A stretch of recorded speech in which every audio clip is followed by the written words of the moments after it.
नमस्कार। राय साहब की राय कार्यक्रम में एक बार फिर से आप सभी का स्वागत है। दोस्तों, बाजार में ज़बरदस्त वॉलेटिलिटी पिछले कई महीनों से कायम है और ऐसी वॉलेटिलिटी के अंदर निवेशकों का एक ऐसा तबका है जो बहुत घबराया सा रहता है।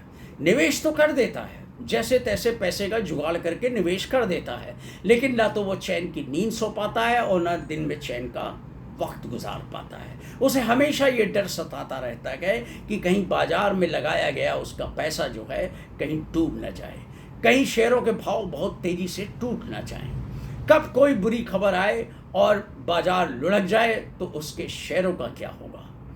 तो ऐसे निवेशकों के लिए खासकर ये वीडियो है और उन निवेशकों के लिए भी है जो नए हैं या जो बाजार में अभी निवेश करना शुरू कर रहे हैं। तो ऐसे निवेशकों के लिए ये वीडियो खास करके है। तो वीडियो शुरू करने के पहले मैं एक डिस्क्लेमर ज़रूर देना चाहूँगा कि ये वीडियो जो है केवल एजुकेशन पर्पस से है। यहाँ पे किसी प्रकार का ना तो मैं कोई निवेश संबंधी रिकमेंडेशन दे रहा हूँ, ना कोई एडवाइस दे रहा हूँ। प्लीज़ आपको जो भी निर्णय लेना हो, आप प्लीज़ अपने फाइनेंशियल एडवाइज़र से आप सलाह मशवरा करने के बाद अपने विवेक के साथ जो है कोई निर्णय लें और नफ़ा नुकसान के लिए आप खुद राजी हो।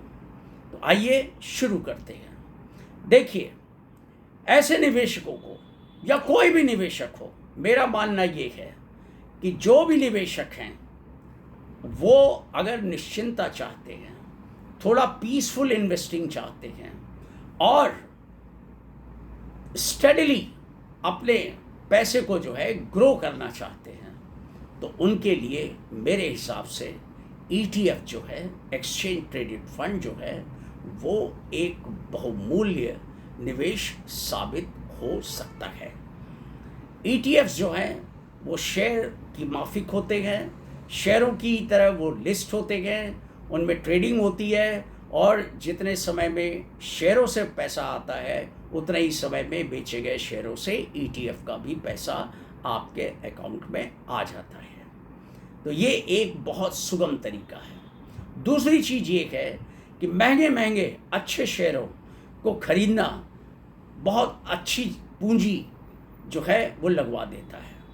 तो इतनी पूंजी हर निवेशक के पास उपलब्ध नहीं होती है, लेकिन उसकी चाहत ज़रूर होती है कि वो अच्छे ब्लू चिप शेयरों में जो है, उन शेयरों में जिनका शानदार ट्रैक रिकॉर्ड रहा है, जिन्होंने बहुत भूचाल देखे हैं, बहुत उतार चढ़ाव का दौर देखा है, बहुत कठिन परिस्थितियों को झेला है, फिर भी वो तूफान में भी जो है वो मजबूत हो करके बाहर निकले हैं। लेकिन वही पूंजी आड़े आती है। उन निवेशकों के लिए ये अफसोस न रहे कि हमने उन शेयरों में पैसा नहीं लगाया क्योंकि हमारे पास पूंजी नहीं थी। तो ये उन निवेशकों के लिए भी ये ETFs जो हैं वो वरदान साबित हो सकते हैं। लेकिन इन ETFs को वही लोग लगाएं, उन्हीं लोगों को लगाना चाहिए जो मेरा मानना है जिनमें पेशेंस है और जिनमें मल्टी बैगर रिटर्न्स की उम्मीद नहीं है, जो ये चाहत नहीं रखते कि आज पैसा लगाया और 6 महीने में जो है वो 3 गुना और 4 गुना पैसा उनका हो जाएगा। ये निवेश का एक छोटा हिस्सा मैंने अपने टोटल पोर्टफोलियो का लगभग 20% जो है वो ETF में लगाने का निश्चय किया है। और दूसरी चीज़, ETFs खरीदते वक्त 3 चीज़ों का ज़रूर ध्यान रखना चाहिए, हर किसी को रखना चाहिए। एक तो सबसे बड़ी चीज़ कि ETFs का एक्सपेंस रेशियो जो है वो ज़रूर चेक करना चाहिए। जहाँ सबसे कम एक्सपेंस रेशियो हो वहीं पे जो है वो ETFs को चुनना चाहिए। दूसरी चीज़ ये है कि इन ETFs की लिक्विडिटी जो है वो भरपूर होनी चाहिए ताकि आपको सही दाम मिल सके और बेचने पे भी जो है सही दाम जो है वो निवेशक पा सके। तीसरी चीज़ ये है कि उनके NAVs पे ध्यान दीजिए। कहीं आप NAV से ज़्यादा, बहुत ज़्यादा कीमत पे तो नहीं खरीद रहे, तो इसके लिए आप NSE इंडिया के एक्सचेंज ट्रेडेड फंड सेक्शन में जा करके आप इन ETFs के NAV को भी जांच लीजिए। अगर सब कुछ पैरामीटर अगर आपके हिसाब से अच्छे हैं, फेवरेबल हैं, तो मैं समझता हूँ मैं यही तरीका अपनाता हूँ और इसी तरीके के आधार पे जो है मैं ETFs में थोड़ा थोड़ा जब भी एक डिप मिलता है मैं उन्हें खरीदता जाता हूँ। थोड़ी ही संख्या में खरीदता हूँ, बहुत ज़्यादा संख्या में नहीं खरीदता, लेकिन धीरे धीरे, क्योंकि मेरा ये मानना है, समझदारी इसी में है कि ऐसे वॉलेटाइल मार्केट के अंदर, ऐसे अनिश्चित मार्केट के अंदर जो है बूंद बूंद से सागर भरता है, बूंद बूंद से जो है सागर भरता है और वो देखते देखते पता भी नहीं लगता और वो एक अच्छी पूंजी निवेश के रूप में जो है वो खड़ा हो जाता है, जिसका रिटर्न जो है वो समय आने पे अच्छा खासा मिलता है। तो मैंने जो अब तक देखा है कि जो यंगस्टर्स हैं या मध्य वय के लोग हैं, यानी जो मिडिल एज वाले हैं, उनके लिए निफ्टी जो है वो इंडेक्स वो सबसे बढ़िया है, यानी निफ्टी इंडेक्स ETF। और मेरे हिसाब से जो मैंने अपना चुनाव किया है वो निफ्टी 20 का है। इसका एक बहुत पुराना ट्रैक रिकॉर्ड है, ये बहुत पॉपुलर है, इसका वॉल्यूम्स ज़बरदस्त है, इसकी लिक्विडिटी ज़बरदस्त है और इसका शानदार ट्रैक रिकॉर्ड रहा है।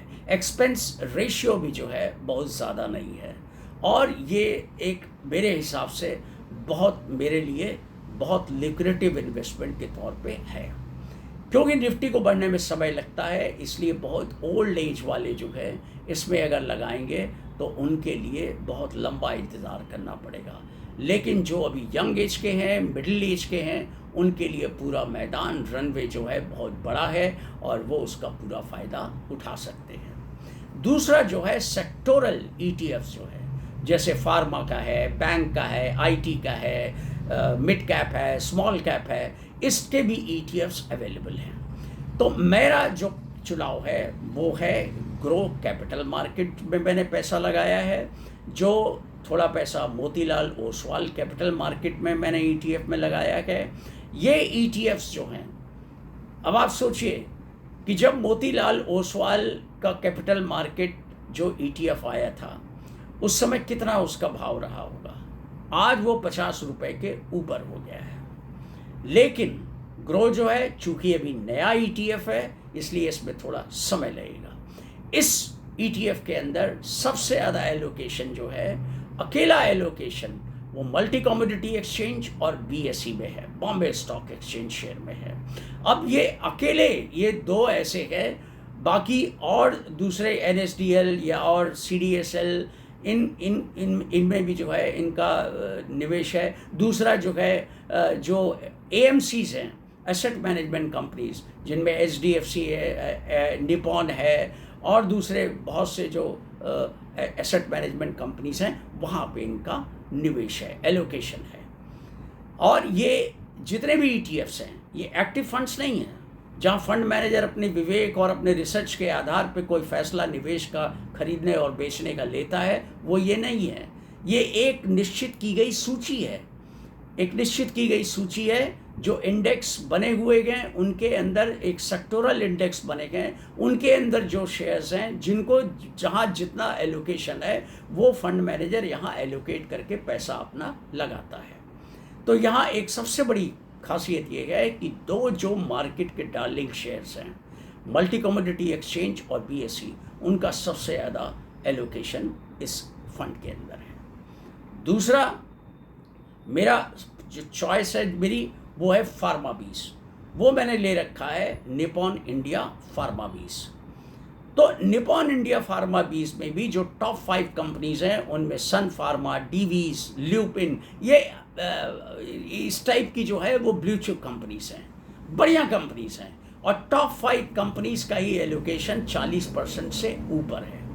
इसके अलावा एक लंबी लिस्ट है जिसके अंदर एबॉट से ले करके जाइडस, ये सब जितनी बढ़िया कंपनीज हैं वो शामिल है और इन कंपनीज का फ्यूचर प्रोस्पेक्ट बहुत अच्छा है। फार्मा 20 लेने का एक और मेरा मकसद था, मकसद ये था कि एक ये बहुत ही फूल प्रूफ चीज़ है, वेल अंडरस्टूड चीज़ है कि दवा की ज़रूरत इंसान को पड़ती रहती है।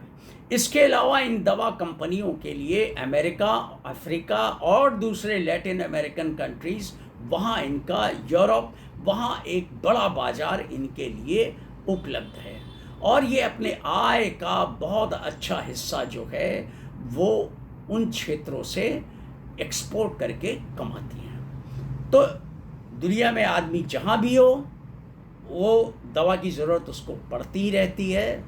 वो अपवाद कोई व्यक्ति होगा शायद जिसको दवा की ज़रूरत ज़िंदगी में कभी ना पड़ी हो या ना पड़े, लेकिन आम तौर पे ये ज़रूरत पड़ती है।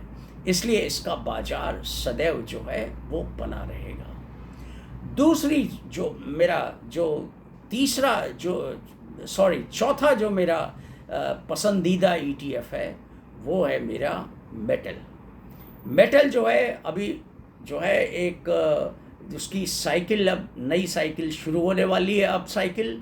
तो ऐसी स्थिति के अंदर जब लगभग सभी मेटल्स स्ट्रॉन्ग हैं, चाहे वो स्टील हो, एल्युमिनियम और कॉपर, तो ज़बरदस्त मजबूत हैं और इनमें आगे भी मजबूती बनी रहने की संभावना है। तो ऐसी स्थिति के अंदर इन मेटल इंडेक्स में भी जो ब्लू चिप कंपनीज हैं मेटल से जुड़ी हुई, उन कंपनियों में अच्छा खासा एलोकेशन है। तो मैं जो है वो ICICI प्रूडेंशियल का जो निफ्टी मेटल जो ETF है, मैं वहाँ पे जब डिप आता है थोड़ा बहुत निवेश करता हूँ। मैंने आपको फिर कहा मैं थोड़ा थोड़ा निवेश करता हूँ। आप सुन के भी हंसेंगे, यानी कभी 18 शेयर, कभी 20 शेयर, कभी 25 शेयर, इस तरीके से। और इसके अलावा जो है वो मेरा जो दूसरा पसंदीदा सेक्टर है, जो पांचवा, वो है मिड कैप। यानी मिड कैप ही आगे जा कर के बहुत से शेयर्स उसमें से वो लार्ज कैप में शामिल होते हैं। ये इंडेक्स मैंने जीरोधा कर ले रखा है। आपकी जो पसंद हो आप देख लीजिए, कंपेयर कर लीजिए। मैंने तरीका बता दिया। मैंने जो कर रखा है वो मैंने आपको बताया कि मैंने वो बहुत कम भाव पे, जब 9 रुपये के आसपास ये मिड कैप था, तब मैंने लेना शुरू किया था और आज आई एम कंफर्टेबल, मैं काफ़ी निश्चिंत हूँ। तो मैंने उसमें पैसा लगाना शुरू किया है। दो और मेरी नज़र में कॉन्ट्रा बेट्स हैं। एक तो PSU बैंक्स का जो ETF है, वो ETF मैं लेना चाहता हूँ, क्योंकि अभी जो ज़्यादातर PSU बैंक्स जो हैं वो बहुत ही अट्रैक्टिव लेवल पे आ गए हैं और वो एक तरीके से अपनी इंट्रिंसिक वैल्यू से भी जो है कई शेयर तो उनसे भी नीचे चले गए हैं। तो एक बहुत ज़बरदस्त ये वैल्यू बाइंग हो सकती है मेरे हिसाब से। और दूसरा IT जो है वो इस वक्त बेचारा सबसे जो है वो IT शेयर और वो इंडेक्स जो है उसका कोई पुरसा हाल नहीं है और वो बेचारा जो है उसको कोई पूछने वाला नहीं है। एक समय का मार्केट डार्लिंग जो IT इंडेक्स था वो आज जो है उसका बहुत ही उसके दुर्दिन से चल रहे हैं। लेकिन उसमें भी जो बढ़िया कंपनीज हैं, टॉप कंपनीज हैं, वो कंपनीज बड़े पैमाने पर AI जो है वो अडॉप्ट कर रही हैं, निवेश कर रही हैं। बड़ी बड़ी कंपनियां जो हैं बहुत सी कंपनियों को खरीद रही हैं, एक्विजिशन कर रही हैं। और आने वाले समय में जब दुनिया के हालात थोड़े स्थिर होंगे मिडिल ईस्ट के टेंशन के बाद, तो उन हालात के अंदर भी अमेरिका की जब इकॉनमी सुधरेगी तो फिर इनके दिन बहुर सकते हैं, यानी सुधर सकते हैं। तब यही कंपनियां जो हैं वो उनके दाम खासे बढ़ जाएंगे। तो ये ETF भी जो है उसी अनुपात पे खासा बढ़ जाएगा। तो मेरे कहने का मतलब ये है कि ये ETF मेरे हिसाब से थोड़ा सा एक पोर्टफोलियो का एलोकेशन, मेरा मानना ये है कि मेरे हिसाब से जो मैंने किया है कि करना चाहिए ETFs में भी, ताकि वॉलेटिलिटी से जो है वो अपने पोर्टफोलियो को बचाया जा सके और रोज़ रोज़ की टेंशन से जो है कम से कम एक ख़ास निवेश का जो हिस्सा है उसको जो है उस निवेश और मानसिक सुकून से जो है वो निवेश पड़े रहने देना चाहिए।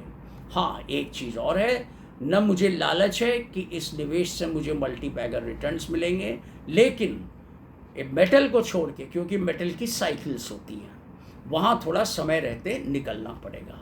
लेकिन जो बाकी जो सेक्टर्स जहाँ मैंने निवेश कर रखा है वहाँ पे जो है वो ये एवरग्रीन सेक्टर्स हैं, ये चलेंगे ही, और आगे जा कर के ये स्टडीली इनके जब बाज़ार सुधरेगा, बाज़ार में एक सस्टेन रैली बन जाएगी, उन हालात के अंदर ये ETFs आप बहुत अच्छा मुझे रिटर्न दे सकते हैं।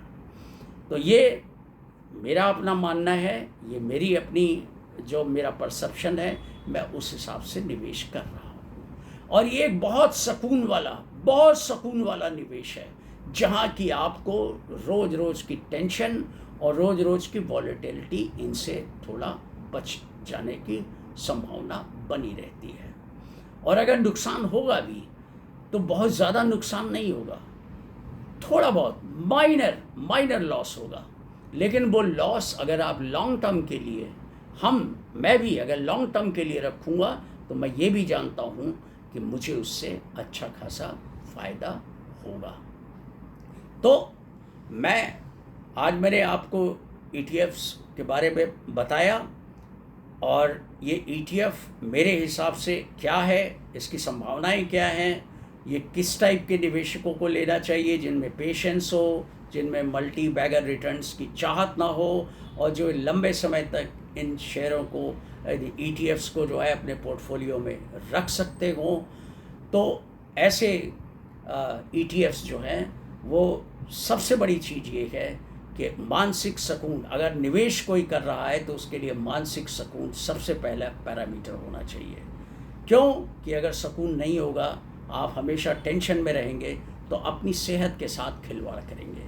तो सेहत के साथ खिलवाड़ करने से अच्छा है कि निवेश का एक हिस्सा जो है वो ETFs में भी अगर लगाया जाए, मेरा जो मानना है, जो मैं कर रहा हूँ, वो ज़्यादा बेहतर होगा। तो आज के वीडियो में इतना ही। वीडियो कैसा लगा प्लीज़ कमेंट कीजिए। आप लोग कमेंट नहीं करते हैं, ये मुझे इस चीज़ का बड़ा अफसोस है। तो प्लीज़ कमेंट ज़रूर कीजिए कि आप लोग को ये वीडियो कैसा लगा, ये विकल्प कैसा लगा। तो अगर वीडियो अच्छा लगा हो तो प्लीज़ मेरी हौसला अफजाई कीजिए और वीडियो को लाइक कीजिए, ज़्यादा से ज़्यादा लोगों तक शेयर कीजिए, और मेरे हौसला अफजाई के लिए चैनल सब्सक्राइब कीजिए। Thank you.